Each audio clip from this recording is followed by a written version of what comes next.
So,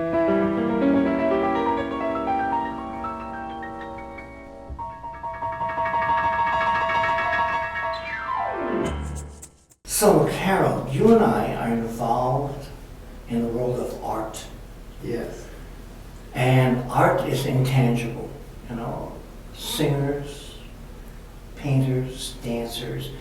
It's a journey that starts inside your head. What you hear sounds.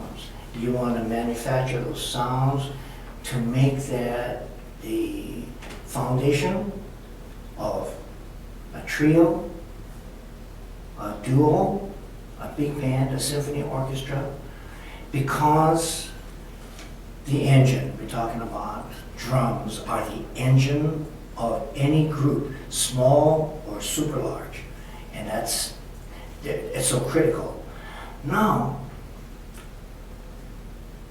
were you aware of the artistic end of it? What was your feeling about? I want to play drums because. What was it in your heart that says, I want to be a drummer because? Because what? Well, at the time there was a famous drummer, Gene Krupa. He was making movies in Hollywood. He was so famous, you know. So I would go watch the movie and I said, oh boy, he's a good drummer. I like what he's doing. So I was influenced by him. He influenced me. He was my idol. You like the sound and the feel and the way he played it. He played it with a lot of feeling, you know. So you had an emotional reaction Emotional. also That's to right. it, besides a musical. So that's all tied together, right? That's right. Because I feel the same way when I'm singing on top of a drum beat. You know, and I'm saying, night and day, you are the one, and you're doing something, stuff like that. It's musical to me. I hear pianos and flutes, and I hear all kind of stuff just by the drums that you play. So you know, it's what you infer, I guess, in your music. But that's how I feel about it as an art form, and obviously you do too. There was a thing, I heard a story about Jackass Joe that you folks said, was it with Martin Denny? There was a story about a Jackass Joe that only you know about. Yeah, well, when I was in Arthur Lyman, that was one of the first things we bought was the lower jaw for Jackass. Can you explain that to maybe everybody's listening? Well, what does it do? Well, I have it here to show you visually. This is the lower jaw of a Jackass, and it opens like this. Okay. And we bought the first one from Cuba when we had good relations with Cuba. And we had it about 7 or 8 years. It's on one of our album covers that I have over here. And so when it finally broke after 8 or 10 years, we went to the store and bought another one. But by that time we were on bad relations with Cuba. We weren't dealing with Cuba.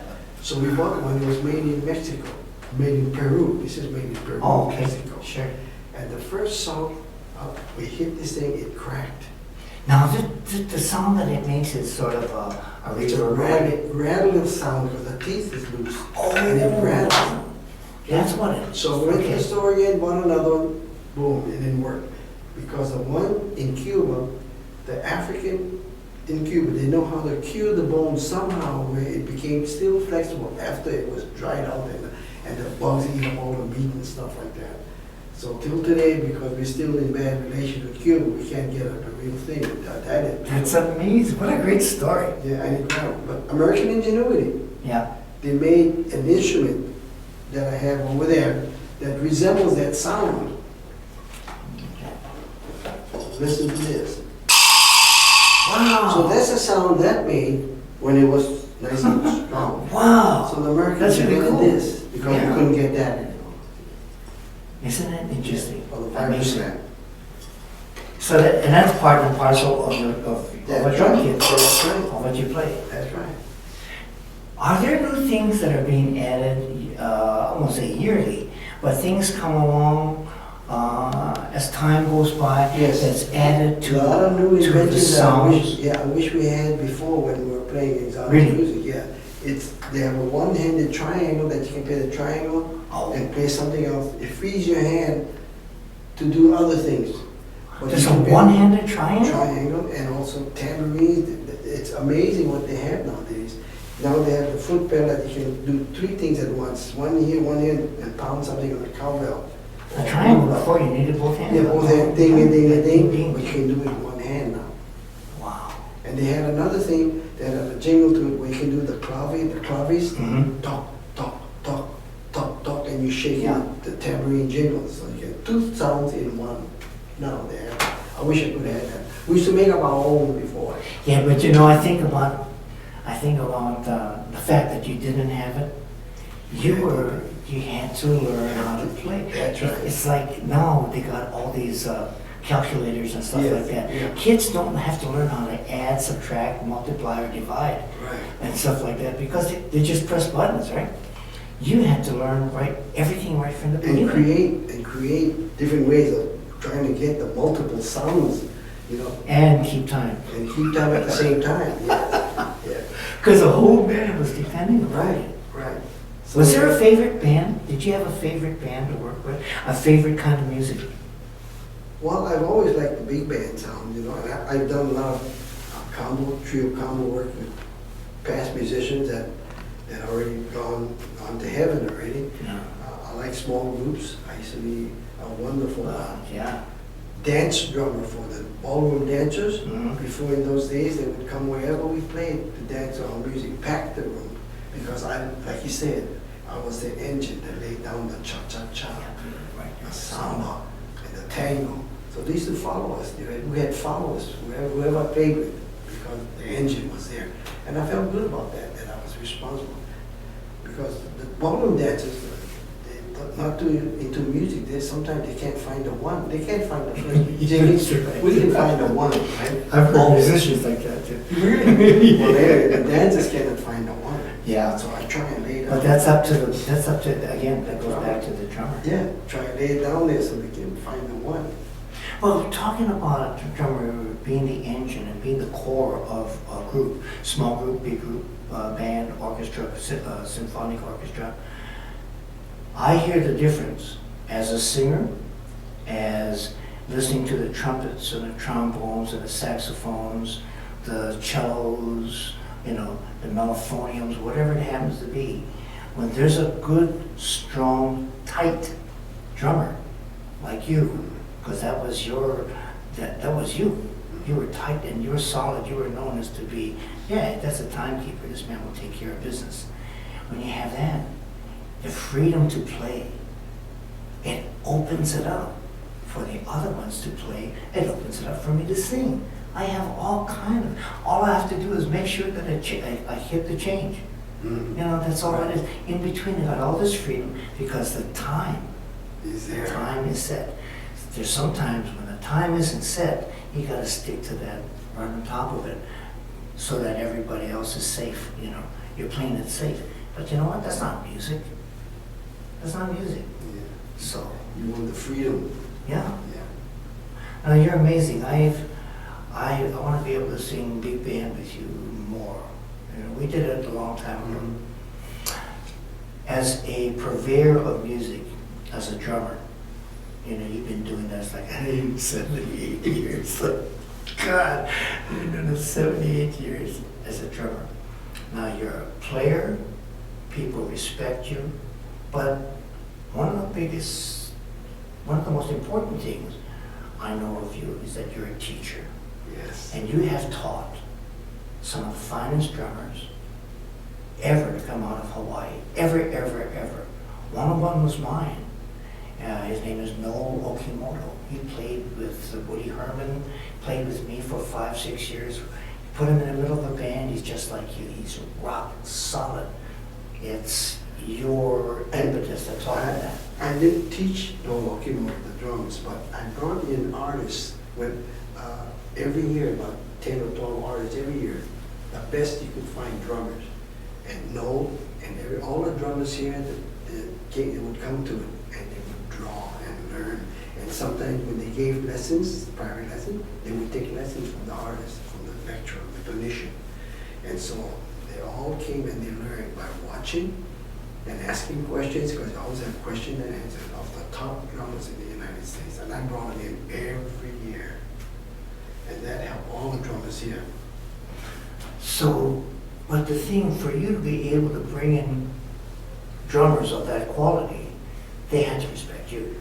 Yeah, The respect for you as by as the a time- drummer. Yeah. Otherwise, they wouldn't come. Yeah, by that time, when I left off the line, I started working for Harry's Music Store. Yeah. And that's when because of my contacts I made while traveling with outside, I knew all those guys. So they called me, they would come and do the clinic for free, and they were friends of mine. You know?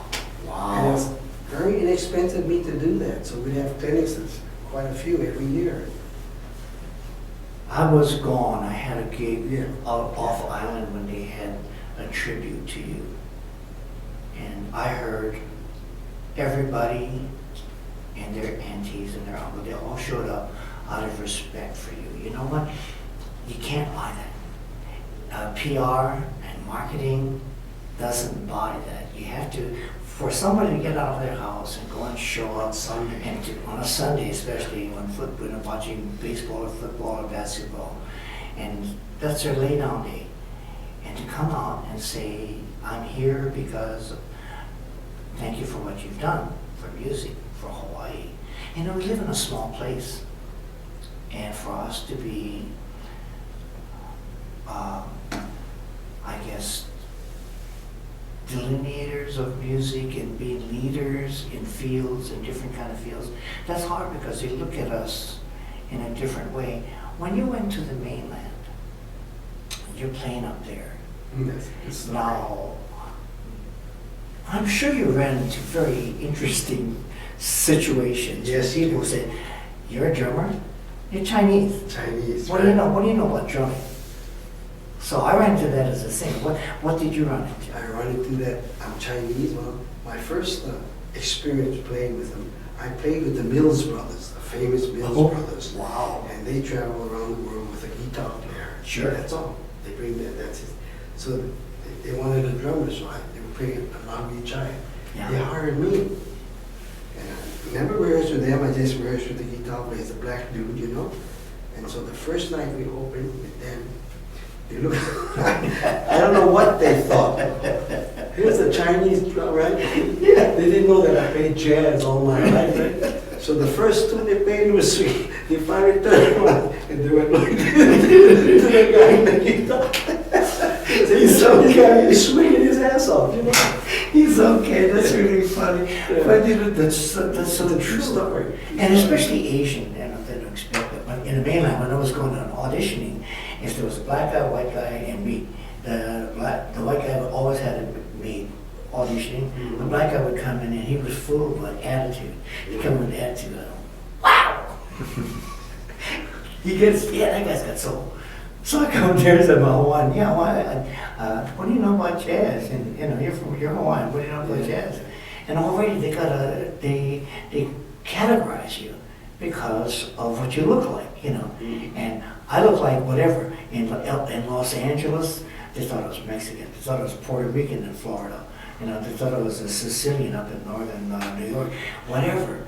And I just became exotic. I'm sure that you, wherever you went, were, you know, you're exotic. Whatever you happen to be. Some people don't know what Chinese look like, but it was just different. And you guys traveled all over, right? All over. And every place we went, in Las Vegas, all the drummers around the town that worked, they would come in and see me because they couldn't believe that this Chinese drummer was swinging. Honestly, Jimmy, they'd come in and look at me, I was a freak. That's really I funny. normally use the dragon dance drummer, right? The Chinese dragon dance drummer. And they thought, they expected to see that little hat in your head. Right. Yeah, oh, Right. chicka-ching, That's right. So everywhere we went, I brought up the town's drummer just to look at this Chinese guy. I think it was the first Chinese drummer ever. I think that's really good. That is so funny. That had to be funny because you knew what was happening. Yeah. And I'm sure the guys did too, you know. Oh, But that's- they told me afterwards, I would come down and talk to them. They said, "You know, we had to come watch you play because you're the first Oriental drummer there. But see you play jazz and do everything else, you know." So it was a good feeling there. Your drummers, okay, you said you learned from I learned from watching military drummers. Okay. Playing in dance band, dance company. That's back in the war years. War years, yeah, that's how I learned to play the drums. Okay. Visual and using my ear. We had no teacher to teach drum set. And where were you at that time? Hilo. Hilo. Okay. Back in the war days, you know. Yeah, nobody. sure. So I had to learn by watching. Nobody was from Hilo. Yeah, and I was so enamored with drums that I would sneak out at night and go watch them play a dance job at night, 12 o'clock. And just to watch? Yeah, and watch. Yeah, I'm sitting behind the drummer, watching him, asking him questions now and then. And I'd go home, and curfew was 10 o'clock at night, and they shoot anybody on the street. I remember that. They had barbed wire and all that stuff, yeah. And so I ran in the bushes 2 times, the cops stopped me. I ran in the bushes. And I could see them at the edge of the bush line, they were shining the flag. They didn't want to come in because they were afraid. And they don't know what Chinese or Japanese is. Yeah, so everybody looks alike. They didn't want to come in the bushes because if I was a Japanese soldier or something like that, or whatever it was, they'd be afraid to get shot. They just stood on the edge, they shot, and then they went away.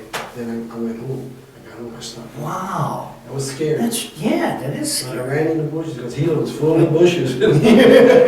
But you faced that because you love. That's right. Love the drum. That's right. Geez, that's a great story, Harold. That's really great. What did you use for sticks the first time? Yeah, I know you said chopsticks, and then my That was cousin it. came, she gave me my first pair of drumsticks when I was Wow. 8 years old. And so you played on what, on chairs and Yeah. stuff like that? Pots and pans Or and stuff, yeah. that kind of rice, you know, those big rice pans? Pans, yeah, Yeah. everything. And so when 7th grade, when I was 12 years old, I had already a good roll. My muscles were already there. My cousin, you know, I rolled. So it wasn't hard for me to. So you already had a roll and that you mean, learned? that's the hardest thing. You Yeah, learned. my cousin showed me, and I was all for 4 years. I'm practicing rolling. So when I went to the 7th grade, I could roll. So the teacher taught me how to read after she kicked out the drummer, and I could because I could read. So in 3 to 4 months, I could read. She made me number one drummer there. I've been singing for 59 years now. I don't know how to read. I don't read, but I can conduct the symphony orchestra. I've done it before because I know my music. But that's all by ear, but not by reading. When you started reading and applying reading to a job, you had to do a job. How was it the very first time you read a piece of music and you were part of the job? Was it scary? Were you nervous at all on that? Or were you so confident with your reading that, nah, no problem? Confident with my reading, because I attach to that like anything else. To me, that's the most important thing, is to learn how to read music. Yeah. Very important, and I stress that to all my students. Yes, it is. And everybody else, all the professionals, the big professionals around in the United States, they always stress reading, reading, reading. So I stress that to all my kids. Because you can play, I've seen that before. I took my music to New York, had an 18-piece orchestra over there, gave them my music. They handed out my music, and the first time, no rehearsal and all that, the guys played it perfect because they were all good readers. And reading is what got through. It got these guys through. So that was amazing. You know, It's that important kind of to stuff. read. That's good that you teach that. I make them learn. If you can count up to 4, I can teach you to read notes. Wow. So okay, now I'm talking about reading. So you learn how to read. You're a teacher. You've been teaching drums and playing. You mix it very, very well. You're still doing it, you know, at 86. What do you feel about how important teaching is? As far as just teaching whatever, teaching anything. Well, when I was growing up, I had no teacher. I had to be my own teacher. I went out looking, listening, you know, asking questions. So when I started teaching, I wanted to pay back because I had no teacher. So I wanted to teach drums to people that had here in Honolulu. So that was a payback. Payback, and I've been doing that ever since, just to pay. Because I know Jeez, that touches my heart. teacher. They need direction. They need direction. So. Touches my heart, man. That's really important. And all the schools today, they have some kind of band program that has a jazz thing in school now, which is wonderful. So I teach all the kids, they all want to learn how to do that. But I told them it's difficult, it's not easy. I have 4 students that come to the Monday night rehearsal with me now. They're professional people, man. I mean, really, the older people, they're professional. There's a drummer, Conrad, plays with Capono. He doesn't know how to read, he wants to play a big band, so I'm teaching him. Wow. And he's already played professionally. He's a good drummer. With Henry, yeah. But he can't read, can't play a big band. I'm always scolding him. When he comes to lesson, I'm scolding him. And he takes it because he knows it's a long road, it's not easy. Well, I think, as far as I know, for me to go back, you're the first. I don't think there was anybody before you that was doing anything even close to what you were doing. That's right. Am I I correct? could read, yeah. Back then, in the 50s and stuff, I could read, so I had most of the jobs, no kidding. Recording-wise, playing with groups, because I could read. And this was before. Well, you could play too. That's, Yeah, that's, but this was before. Yeah, let's not forget that. After that, and the invasion of the Howleys came to Hawaii, you know, and then they had more drummers just as good, you know. But during one time, I was the only one working 6, 7 days, 7 nights a week. I was working so hard that I got developed hives, and I was off. That's very funny. Yeah, I developed hives. The doctor told me stay in bed, don't do anything for 1 week. From overwork. Overwork, yeah. You're what they call a gig pig. Well, The guys, he gets all the gigs. I know what that means, but Yeah. if you qualify for it, you deserve it. Sure, Yeah. of course you do. And you get it, not only that, you have the opportunity to choose, pick and choose. With what you did, I think that one of the most important things was what you were doing, reading, playing and all that. You brought the level of expertise up for all the people that you got. You raised the level of music and musicality with the different groups. That is one of the most important things. As far as I'm concerned, when you raise the musicality, they know that they have to play good because they're playing with Harold. And Harold takes care of business, and he doesn't put up with any kind of BS. And everybody got to be better bass players, better piano players, better horn players, better guitarists, because you were playing with you. So that was a byproduct of who you are. You know, that's fantastic. I'm really enjoying talking to you like this, because there's a lot of things that we probably never would have talked to over some side menu. You know, we'd just be talking about maybe your young girlfriend and my young wife, and we'd be talking about young girls. Right. Which is nothing wrong with that. One of the hardest chores that I do, I stopped at, was playing Broadway shows, musicals. Wow, those are I tough. did Those are very demanding. quite a few, and I finally told the conductor, I says, that's it for me, it's too tense, because it's, Yeah, they're demanding. you have to play every note exactly the same way every night, and don't miss a beat, and the changes in the music, the score. I did about 6 or 7 shows, and I finally said, that's cute, and I read it perfect. Yeah, and that'll give you highs. If anything, it'll give you highs. Just You know, play for a that show. was a lot of pressure on me every night, you know, to do that, so I finally told the guy, no, I don't want to do it anymore. Well, the singers on stage are listening Yeah. to the drummer. to the drummer for their beat, where to come in, Right. and the chords with the piano to stay in tune. And those are the 2 instruments. But they need to be in time. And if they don't hear that, some of them aren't as good as the jazz cats, Mhm. who are always thinking on their feet. But if they're some of the Broadway's ones, it's like this, don't. That's what they think for the rest of their life. Right. You know, they can't make up for don't do. You know, they can't think of the other one. So if you felt like changing it just for the sake of change, you can turn the whole show off. No, you don't do that. Yeah. You stick to the script.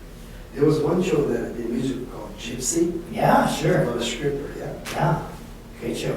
My first wife was a stripper, Okay. and so I did. I think I remember that. I worked at the Britannia Follies Yeah. for about 2 years, because I was going to college at the time. I promised my parents I was going to be a lawyer, you know, and I went to college. But I was working a job that got to 2 a.m. in the morning at Leroy's. Remember Leroy's? Mhm. So the drummer was working the Britannia show. They got to at 10:30 at night. So he would come home after his work, and listen to us play and dance, whatever. And I suggested, why don't we switch jobs? Was Bruce Amata Sr. Oh, Bruce. Switched jobs. Bruce So he Sr. agreed. So I took his job, got to 10:30 so I could go home and study. And then he would take my job and play till 2 o'clock in the morning. You know. Oh. Oh, did he marry a stripper too? No, no, no. No, just kidding. No, that's amazing. I remember that. And then, so In fact, I met her. when I did Gypsy Jimmy, there was a part where all the girls came up and they did a dance, and I was in my hammock. Holy! The girls on stage enjoyed what it was doing. Oh, that's cute. Yeah, That is, riding and bumping, you know. that is that's very funny. No, but this cat really knows, man. Wow. Oh, that's great. And I did, That's great they have story. this rope thing dance that they do on a rope and it's like, what do you call it? There's a name for that. Well, now it's like a pole dance. No, it's not pole, it's a legitimate, It's a rope, though. yeah, it's a rope and then they have a round thing that they show the athletic. There's a name for it, there's schools here for it. Okay, I'm I not did. sure. Because the guy asked me, you know, we want to do, they hired their own group to play for each rope. And this was a t-shirt, so. Wow. So I did this thing for her, and every move that she made, automatic, she slided. She Yeah. boom, boom. Yeah. Yeah. Afterwards, she says, Harold, that's the first time you ever had anybody that understood, that understood that I should catch the cues. Yeah. You know, she's been around, I'm doing all that, but I didn't know, you know. But you played what you saw. Yeah, what I That's, saw. again, we go back to the art form of playing the drums. Yeah. It's not only the sound, but it's visual. Visual. It's everything. It's what you hear, what you see, what you feel. Everything. Everything is all taken into it. Mhm. Yet it still starts in the mind and what you put into it, and you transfer that to your hands and you play. You know. Because I felt that the artist should be recognized for the difficulty of the Yeah. thing that they're doing, so I kind of helped them so that people pay attention, you know, to what they're doing. But see, boy, that's fantastic.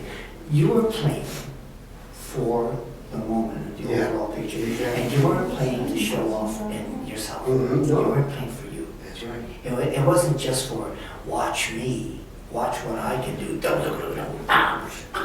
You know, that kind of stuff. Because we're playing a song, Yeah. we're playing a jazz tune while she's performing. So while I'm doing You're the jazz playing for tune, her. and I'm catching her at the same time because I had that experience in the burlesque. That's dance, amazing. Playing for the strippers dance, and while we're playing the music, I'm still catching the Catching all the yeah. nuances, And yeah. a lot of them had no musical training. They were kicking in different places all over the music. Yeah, They didn't know where, and I was able to catch all of that. Yeah. So it was, But you had to watch and play. yeah, watch it. You're play. watching all the time. I'm watching. I used to go, you're talking about some music, some of the best music I went, as far as jazz was concerned, was in strip places. I used to go to the one, they just closed that, the one on King Street. The last one that they closed is the Burlesque House over there. But how Yeah, I played there. I loved it there. But I used to go there to see just this black trio that used to be there. And they played some of the best jazz in town. So I used to go there. It's funny. And I love girls. I love naked girls. Mm. You know. But I was over there. I'm listening. I'm over there. I'm the only guy looking at the trio off in a corner. And everybody else is looking at these girls over there. But I'm over there, I'm going, yeah. Yeah. I'm going, and people think, this guy's really weird, man. This cat is weird, he's coming over here, he's going like this, and the girls are over here, and he's looking at the band. But the same thing, Yeah. what you were doing.